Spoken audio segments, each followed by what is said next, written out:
Hello everyone, thank you so much for joining me. My name is Miriam Coffey. I'm an education specialist here at Janome America, and I'd like to welcome you all to my studio. Today I'm really excited to talk to you guys about dual feed. Dual feed is also known as even feed, dual feed, or walking foot quilting. And what makes this so special is that a dual feed or even feed or walking foot actually has feed dogs on the top, as well as when it pairs up with the feed dogs on the bottom, it will grab your fabric evenly as you go along, because there's feed dogs on the bottom and feed dogs on the top, so that as when you sew, you're going to be getting gripping from the top and the bottom. So it gives you a nice even or dual feed look, because it's just going to feed that fabric for you without any additional stress. Because when you're sewing a lot of layers or thick layers of fabric together and you don't have your walking foot on or your AcuFeed flex foot on, it's not going to feed properly. You most likely have two different ends. So let's say, I know this has happened to at least some of you, you have the same top two pieces of fabric. So let's say they're each 10 inches long. And then when you get to the end, you got a 1/4 inch at the end sticking off on that top because that top fabric wasn't feeding properly. So that's when you'd want to switch to your dual feed walking foot or your AcuFeed flex foot. Now that we're zoomed in here, let's go ahead and take a closer look of some examples of when we would want to use dual feed, walking foot, or AcuFeed flex quilting. Multiple layers is one of the #1 reasons you want to use a dual feed system. This is an example of 16 layers of quilting cotton that I sewed with using my AcuFeed flex foot. It did a fantastic job. It just sewed through it like butter, not a problem whatsoever. So this is again a great example of when you would want to use your even feed foot. Another example is when using multiple layers of vinyl. This is another example. This is 6 layers of vinyl here, and this is upholstery vinyl, so it's pretty thick. Anytime you're sewing through many layers, a good rule of hand would be to increase your stitch length. Increasing your stitch length will improve the look and the stitch quality of your stitching. Next, quilting. Quilting is a great time you want to use a dual feed, even feed, or AcuFeed flex quilting. It's going to give you a great feed for when you're working with all of those layers. Another example of quilting is this hand look stitch quilting, and we have whole videos on how to do the hand look stitch. Next, another time it can be really great to use your dual feed is when you are working with knits. Knits can be a great time to use it because it's stretchy, and when you put too much pressure on it, you get some really bad waves or buckles that happen along your seam line. And when you work with a knit, when you do a dual feed, it's going to feed a lot better because it's getting fed through the top and the bottom. So knits are a great time to use your dual feed. Another time is when working with faux furs or minky fabrics. So this is a faux fur fabric that we sewed up with your AcuFeed flex foot. And because it is so bulky, when you work with that AcuFeed, it's just going to feed so much easier than it would if I was trying to use just your regular foot. It would put too much pressure and it would shift and just not be really easy to work with. But when switching to a dual feed, it's going to sew a whole lot easier. Same with velvets. Velvets can be a great time to use your dual feed as well. Next, vinyls. Vinyls can be a great time to use your AcuFeed if you don't have a ultra glide foot, because when you're using your regular metal foot, when you're working with vinyls, it can stick on the plastic part. But with you have your dual feed, it's just going to slide and just pick up and sew just really nice and evenly without getting caught up on that sticky part of the vinyl. Now that we've gone over some different fabrics to use and why you would want to use the dual feed, let's go ahead and go over our feet themselves. We're going to start off with our walking foot. So this is our walking foot. You can see it has our feed dogs up here at the top. It also has this bar right here.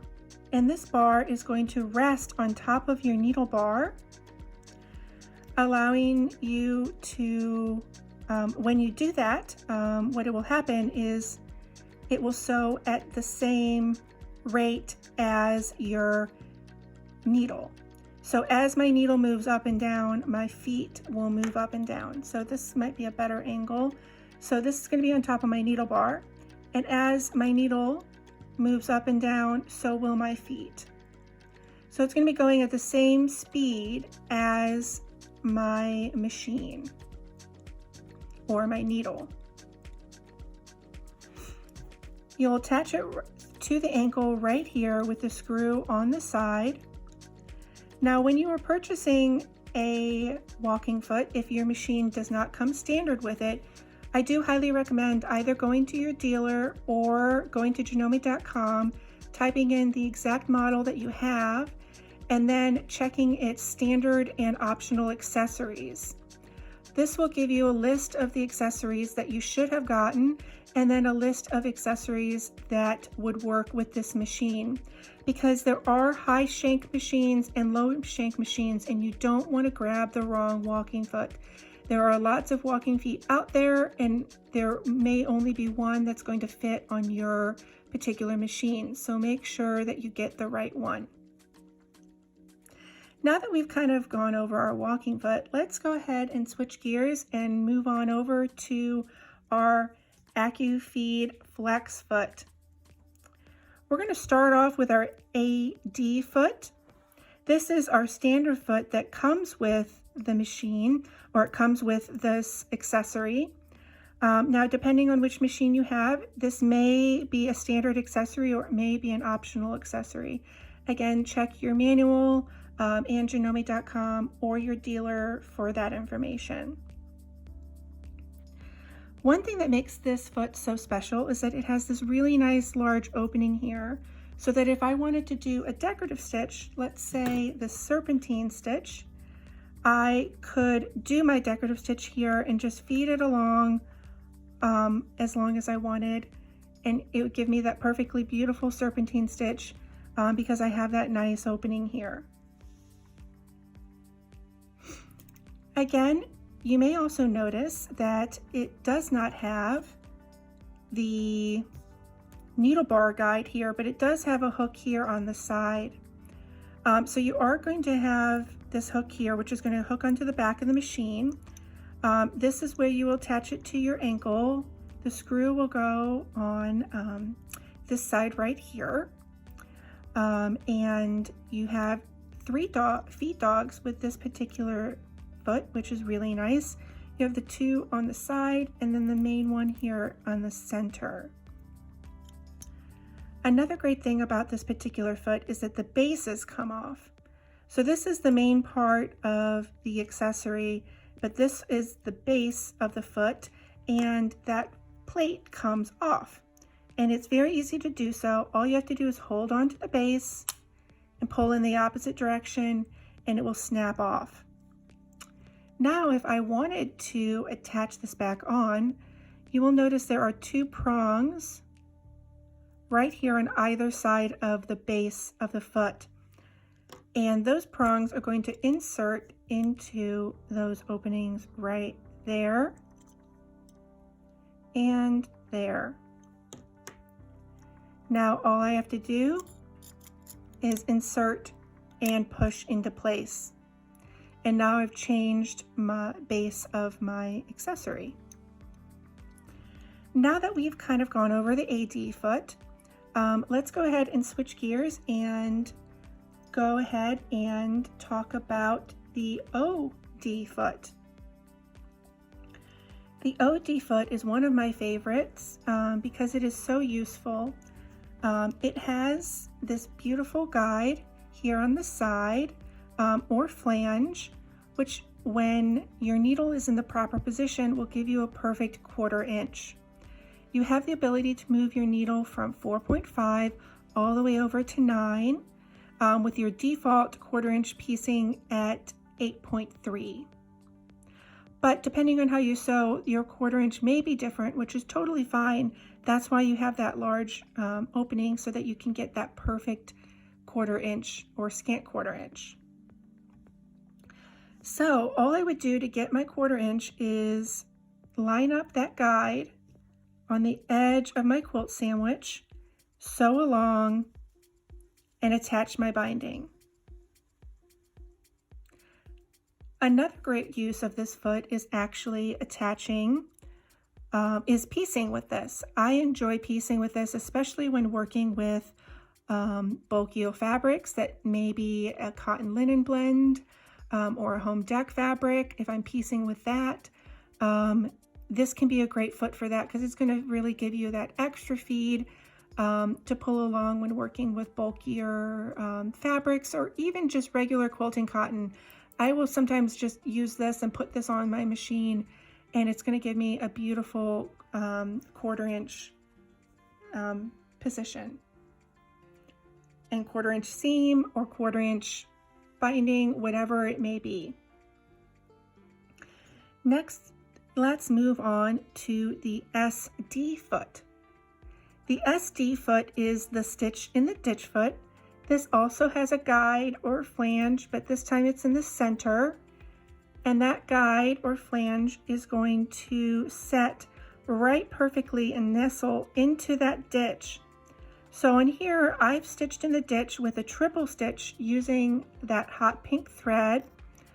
And I just kept my needle in the center position and then stitched along that guide, using my guide as a guide into that ditch all the way down that seam. Another great time, instead of using it in the ditch, you also can echo quilt with this. Echo quilting is when you echo an existing either stitch line or element where it is any distance from that would be an echo of the, or like a ripple in a sense, to the previous line. So I echo stitched on either side of my ditch, and I was able to move my needle all the way over to either side to stitch along. I could even do a decorative stitch with this foot if I wanted to. Next, let's move on to the OD foot. The OD foot, the UD foot is your open toe foot. This one's really great because it gives you such beautiful, wonderful visibility here in the center.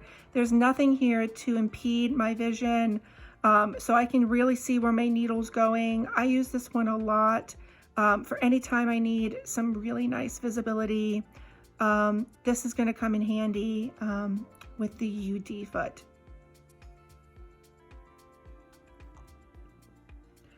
Next is the STD foot. This foot is your straight stitch foot. So if you have a marked line or printed line like I have here on my fabric, if I wanted to, I could just stitch along that seam and just in that V, just line that up and get a perfect straight line and just sew all the way down. And again, that's the STD foot or the straight stitch foot.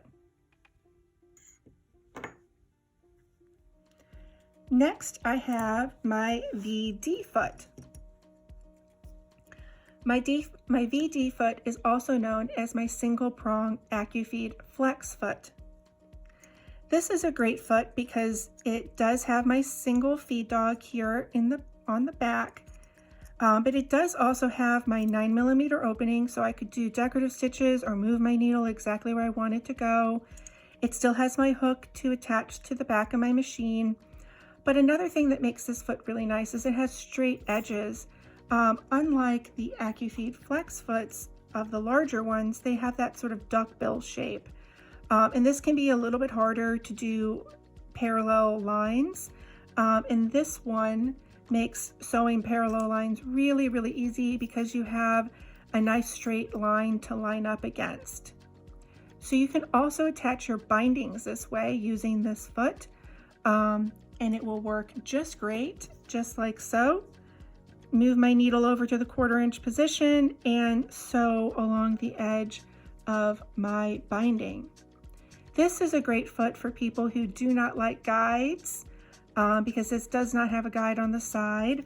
So you could do all of your, I even 1/4 inch piece with this one as well, because this can be a really great foot. This is a really awesome foot for bag construction as well, because it is a smaller footprint. It's not so bulky or in the way as the bigger foot one or the twin AcuFeed flex foot.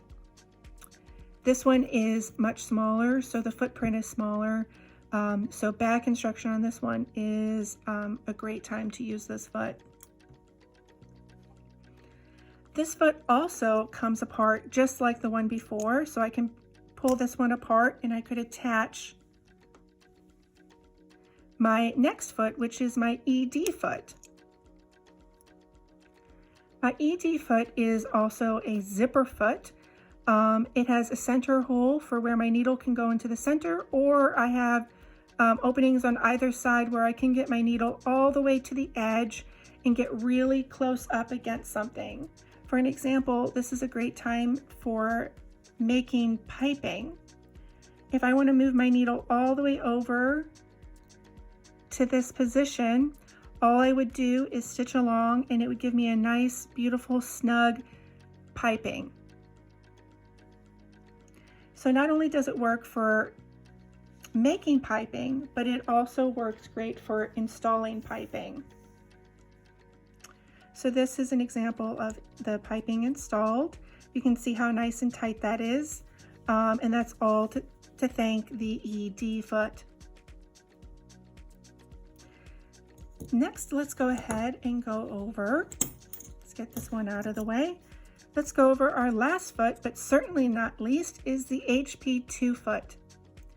The HP2 foot is the a AcuFeed version of our HP foot. And everybody loves the HP foot, and it has the exact same markings as our HP. We have our first opening here. This is our needle position. And then this next one here is a 1/4 inch from my needle. So when I'm sewing and I need to stop a 1/4 inch from the edge of my fabric, all I have to do is sew till the edge of this marking here. And then I could either cut my threads, pivot, or do whatever I needed to do with that. So anything that you do your HP foot, you can do with this HP2 foot. Again, this is also great for bag construction. So the first thing I want to do is attach the foot. So I'm going to attach my AcuFeed flex foot to my machine. I have my screw loosened and I push from the back and push it forward, and then with my pointer finger up here, I push in that hook into the back of the machine, and then I tighten it up, and then I go ahead and come back with my screwdriver and tighten it a bit more. That's how easy it is to attach your AcuFeed flex foot. So let's go ahead and put our threads out of the way. And here's an example of sewing with lots of layers. So here is it with 16 layers of quilting cotton.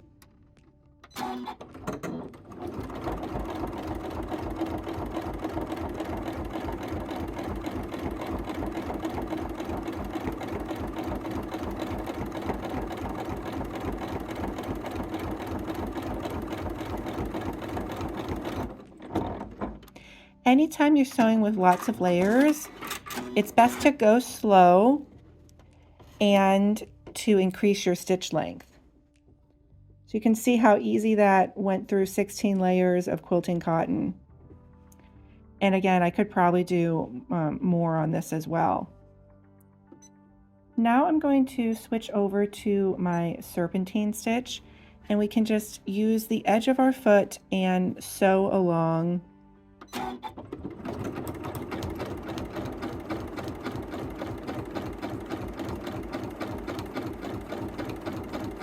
with our serpentine stitch.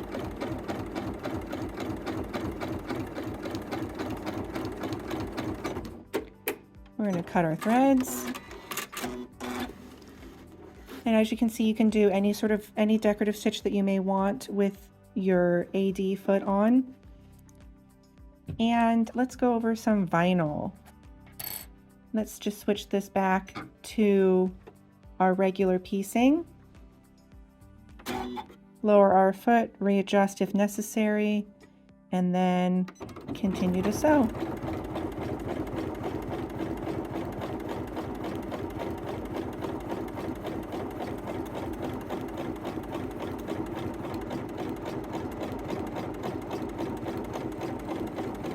And this is some pretty thick vinyl that we're sewing on.